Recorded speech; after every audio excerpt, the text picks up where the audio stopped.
أعوذ بالله من الشيطان الرجيم. بسم الله الرحمن الرحيم. هل أتى على الإنسان حين من الدهر لم يكن شيئا مذكورا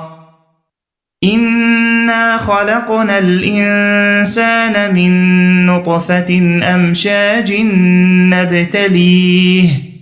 فجعلناه سميعا بصيرا إنا هديناه السبيل إما شاكرا وإما كفورا إنا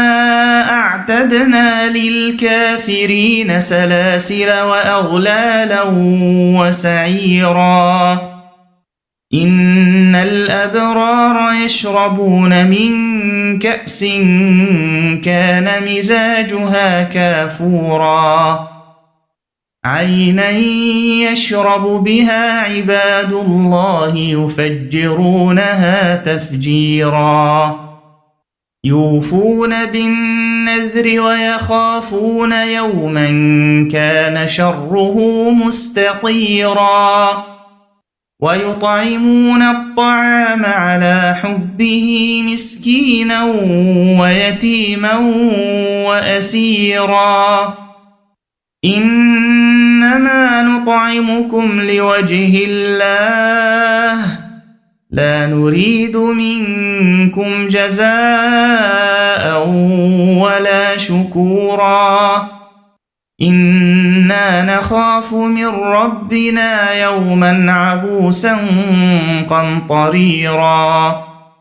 فوقاهم الله شر ذلك اليوم ولقاهم نضرة وسرورا وجزاهم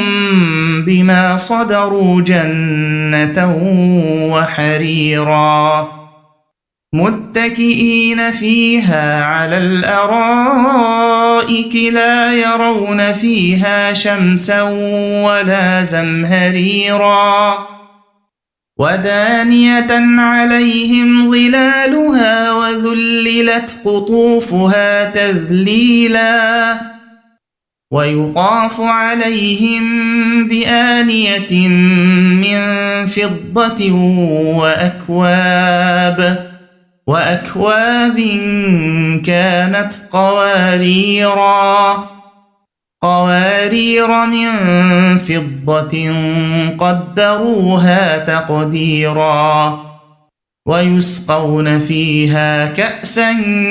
كان مزاجها زنجبيلا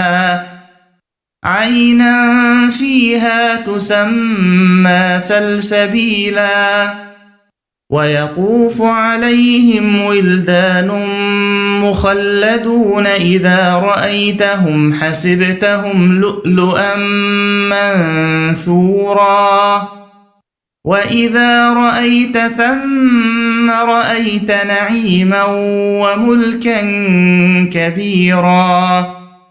عاليهم ثياب سندس خضر واستبرق وحلوا أساور من فضة وسقاهم ربهم شرابا طهورا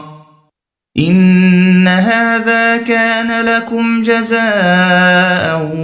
وكان سعيكم مشكورا إنا نحن نزلنا عليك القرآن تنزيلا فاصبر لحكم ربك ولا تطع منهم آثما أو كفورا واذكر اسم ربك بكرة وأصيلا ومن الليل فاسجد له وسبحه ليلا طويلا إن هؤلاء يحبون العاجلة ويذرون وراءهم يوما ثقيلا نحن خلقناهم وشددنا أسرهم وإذا شئنا بدلنا أمثالهم تبديلا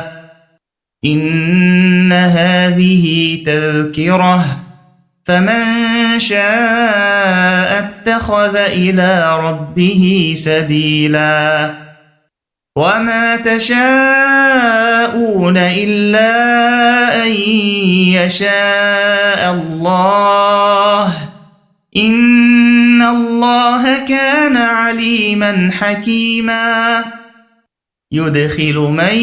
يشاء في رحمته